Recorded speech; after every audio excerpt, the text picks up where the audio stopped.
Hello and welcome back to my channel. My name is Haley with Haley Stitches, and today I'm going to show you a super simple charm pack quilt pattern. This pattern highlights the fabric beautifully and has a super simple approach to sashing that's perfect for beginners. You can grab a copy of the free pattern using the link in the description of this video. So come with me and let's get started. These are the supplies we'll need for the baby size version of this quilt. I'm going to be using a charm pack called Quaint Cottage by Gingerbread and 1 1/4 yard of white background fabric. You also need a long ruler. A smaller square ruler can be helpful, but it's not needed. We're going to need a rotary cutter, a rotary mat, and matching thread. My favorite thread is called Dove by Aurifil. Everything I'm using in today's video will be linked in the description below. The first step is to cut our background fabric. So before I cut my background fabric, I always square up the edge to make sure I have a nice 90-degree angle to work from. I'm going to cut this background fabric into 16 2.5-inch strips. This pattern works great with jelly roll strips if you have any left over, and it also is great if you have a stripology ruler just to make this cutting go a lot quicker. The free pattern does come in 2 different sizes. The baby size will end up being 41.5 inches by 48 inches, and the throw size is 54.5 by 67.5. The baby size uses 1 charm pack and the throw size uses 2. Now we'll subcut the 2.5-inch strips. The first step is to trim off the selvage, and we're going to leave these strips folded in half. And first we're going to subcut the strips into 5-inch rectangles. For this quilt we need a total of 42 5-inch rectangles, and each of these strips will give us 8 rectangles, so we'll repeat this for 6 strips of fabric. And to speed this up, I'm going to stack several of the strips on top of each other and repeat that process until I've cut all of the 6 strips into 42 2.5-inch by 5-inch rectangles. After cutting the 5-inch strips, we're going to cut the 7-inch strips. So first trim off that selvage and then cut your strip folded over into 7-inch rectangles. This comes out to exactly 42 inches, and my fabric is a little bit short, so I'm not able to get 2 7-inch rectangles. So I'm going to unfold my fabric and just grab 1 2.5-inch by 7-inch rectangle, and then I'll end up needing 1 or 2 extra strips to compensate for that. So just keep that in mind as you're cutting this part, but you'll need a total of 42 2.5-inch by 7-inch rectangles for the rest of our background fabric. After all that cutting, you'll end up with your charm pack, 42 2.5-inch by 5-inch rectangles, 42 2.5-inch by 7-inch rectangles, and 3 width of fabric strips. Save the strips for the end for the borders. Now it's time to piece the blocks, and the piecing for the blocks is super simple. Each of the blocks are assembled the same way. The first step is to take one of your charm pack squares and sew it together with a 5-inch rectangle. After you've sewn these pieces together, you can press it towards the darker fabric. So in my case, I'm going to press it towards the charm pack square. And then I'm going to attach a 7-inch background rectangle to the bottom. This is what the block will look like after it's pieced, and I am going to press towards the bottom because that's the way that the fabric naturally wants to go. For this quilt, you can press open or to whatever side you like. It's not that important.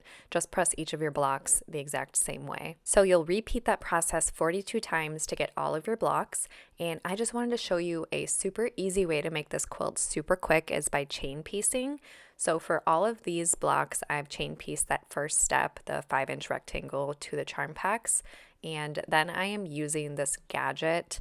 They go by a lot of different names. I'll have this one linked in the description below, but basically what it does is it has a rotary blade inside, and then you just put your thread through the notches and it will cut it. So instead of having to take your snips into each paired piece, all you have to do is just do this and break each of the threads, and it makes it go super quick.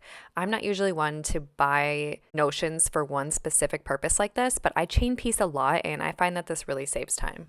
Now it's time to piece our quilt top. So I laid out all of my blocks beforehand and labeled them in rows, but we're going to assemble them in rows of 6, and you'll have a total of 7 rows.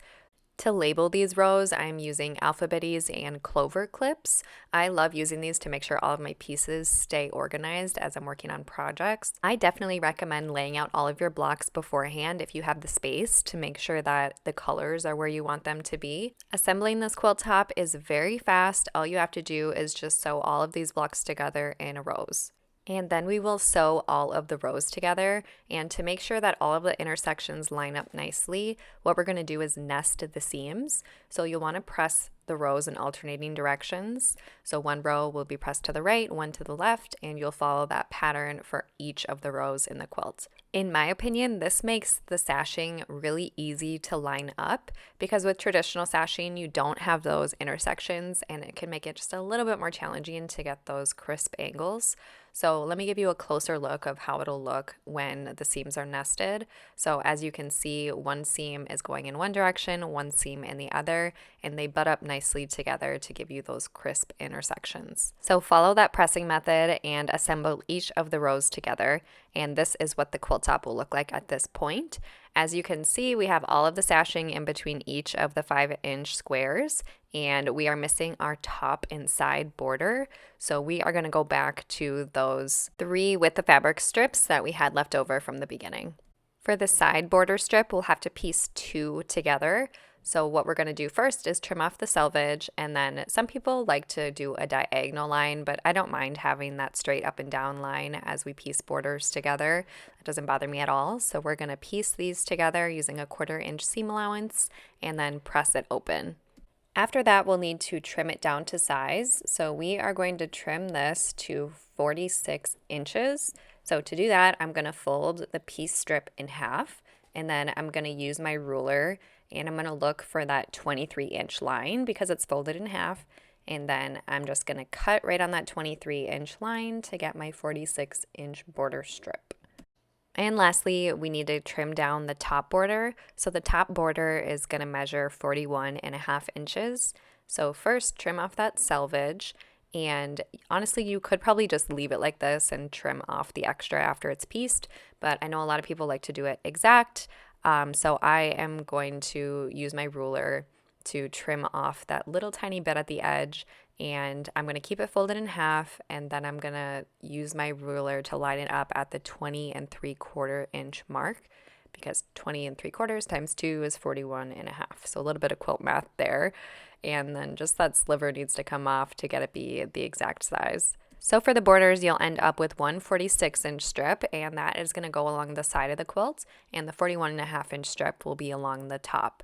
So first, we want to piece that side border. So to do this, you'll just line it up along the side of your quilt. I have my quilt turned at an angle here to give you a better view, and you can pin along each intersection to make sure everything lines up correctly. And this is what it looks like after the side border has been pieced. And then we just have to add the top border. We'll attach it the exact same way as the side border, lining everything up and pinning along the way. And then after this step, everything is pieced. And you can press in whatever direction you want to. I'm going to press up and out towards the borders. And this is what the final pieced quilt top will look like. If you want another free charm pack pattern like this one that involves no cutting of the charm pack fabric, head over to my free Charming Diamonds tutorial. I'll see you there.